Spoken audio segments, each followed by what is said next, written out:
The concept of wellness has gained momentum in recent years. How do you see the trend evolving over the past year and looking into 2024?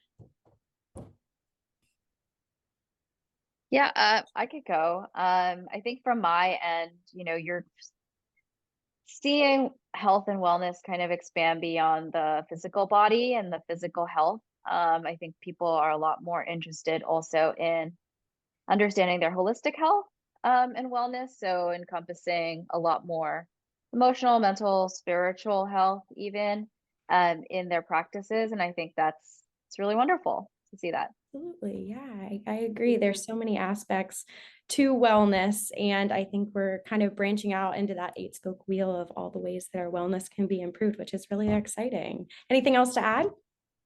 Yeah, I'll just echo what Denise had said. I think it's the wellness space continues to evolve. And it's really incredible to see that shift, Denise, to your point around, it being the sole primary focus was that physical well-being, the time in which biometric screenings and nutritional lunch and learns were the primary offering, to now where we see financial and mental health well-being more of the norm versus the exception to the rule as far as the offering.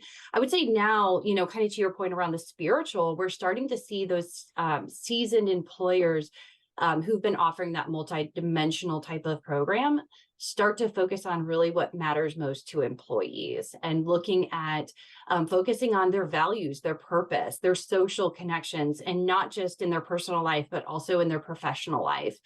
And of course, as we have those focuses on those more holistic side of the house, it can be that domino effect or that positive change in their physical well-being.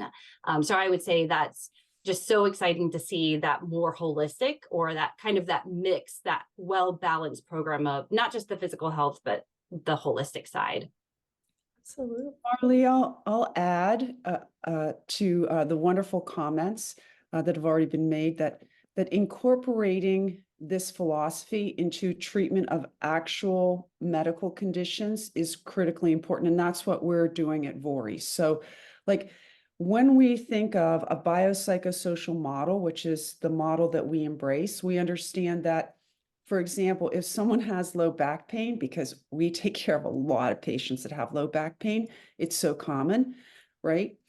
We know that if we can improve that patient's sleep, and that's like the only thing we did was improve their sleep, we will improve their back pain. But in the traditional medical system, what spine doctor, I mean, people, they don't have time to help the patient understand the importance of these behavior health changes that are not just going to serve them well in terms of overall health and wellness, but are also important to addressing their current, for us, musculoskeletal condition, right?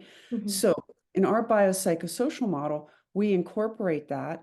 We have health coaches who are part of our integrated team of doctors, physical therapists, nutritionists, and health coaches to help that patient adopt the behavior change that's going to improve their sleep, that's going to also then improve their back pain. So taking these philosophies and saying, we've got to integrate this into actual delivery of medical care is where we need to go and where we are, not isolating it as this is wellness versus this is medical care. Mm-hmm. I agree 100%. Thank you, Mary. I also wanted to follow up by asking you, what changes do you anticipate or foresee coming in the telehealth sphere for 2024? It grew and changed so much, I feel like post-pandemic, and now it is becoming a favored method of care for a lot of people and a lot of organizations. How do you see it evolving in 2024? That's a great question, Marley. And certainly from our experience, we see telehealth growing. And the reason why is because it is just so convenient for patients. Yes. And sometimes we think that the senior population is one that's not going to embrace telemedicine because they're not as tech comfortable as, say, the younger generation. But we see a lot of seniors embracing telemedicine and engaging with us very easily on our platform, et cetera. So I think that telemedicine will continue to grow. And two, we will also see ongoing growth of what we call hybrid care, because we know at Vori that not all care can be delivered virtually, but not all care needs to be delivered in person. So really, if we think of kind of like the nirvana of a healthcare system, it would be, let's deliver the care that's appropriate in the virtual setting. Mhm. The care that needs to be in person is delivered in person, and that those experiences are just seamlessly integrated for the patient. Great. Yeah, very well spoken. Like you said, everything, I think everyone knows, not everything can be done in telehealth, but there are some appointments or visits that you think, man, I could have done this at home. And I think Yeah, bridging but that gap is going to improve people's likelihood of, receiving access to care that they very much need, even if it is just a short virtual visit. yes, although I'll just add, it's surprising, like there's so many patients that we treat just virtually, that Mhm. improve just virtually. So again, it's, recognizing what's the need of the patient and then meeting the patient where they're at. Great. I love that. Yeah. Hopping over to you, Denise, recently mentioned as a 25 women entrepreneurs who will take over the sports world. Very exciting. Congratulations on that. What are Thank your you. thoughts on the development of activewear in 2024? And how do you think that will redefine confidence for women in the gym and beyond? Yeah, I think, especially for our target audience of like women in their 30s and above, like who have many things that they're working on, right? Maybe their Yeah. parents and career women and all that. I think we'll start to see, people incorporating their movement kind of more through their days Yeah. versus like, okay, specifically maybe setting aside an hour to go to the gym or to go to a studio class. I think we'll see a lot more people, like, okay, I'm going to take a 20-minute walk here or do a little bit of exercise like between my meetings. And so for me, I think activewear and what we're doing really is to kind of blend the difference between, activewear, the functionality of that, and also the styling and practicality of just your everyday wear. So I think it's, you know, working technical fabrics into silhouettes that you can just wear all the time, every day. So if you did want to just run out and do a 20-minute walk, you wouldn't have to like get changed into a whole new outfit and do it. You could just kind of use those same garments through your day. And that's really exciting for us, especially more people working from home and kind of like doing a lot through their days again. Like I do think that we'll see more of this kind of blending of the lines of where, activewear stops and like regular clothes begin. Um, and I think especially with, again, like an expansion of the idea of health and wellness in all our lives, there is like renewed focus on really like comfort and practicality, I think, in the clothing that we're producing to accommodate you, like not just again in your physical workouts, but to give you clothing and pieces that you can feel very comfortable and confident to kind of explore those other wellness aspects as well. So whether you're meditating or you're taking yourself to a spa appointment, all those things, like we aspire to kind of meet you where you are, and to provide the clothing that'll help you kind of experience those wellness experiences the best that you can.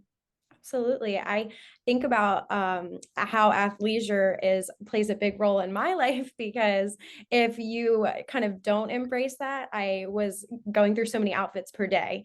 If you're wearing, changing to go to the gym and then changing back into your work clothes and then maybe loungewear in the evening and then pajamas, you're really kind of crossing so many different levels of attire throughout your day. So I think that's really great and can help cut down too on like environmental impact and things like that, which is really important. I also noticed between you and Mary, there was a common theme of meeting you where you're at. So maybe that's something we're looking for in 2024. That can be our saying of 2024. Jen, coming over to you personally, what expectations do you have for employee engagement space in 2024? What's the number one way, in your opinion, to support happier and healthier employees? So we might hear that recurring theme of Right? meeting the person where they are, right? And I was excited to hear Mary and Denise kind of echo that, with the great resignation that we've seen, and we continue to see layoffs in news and social media, the need to focus on or ignite or reignite employee engagement is vital. And I would say that going into 2024 more than ever.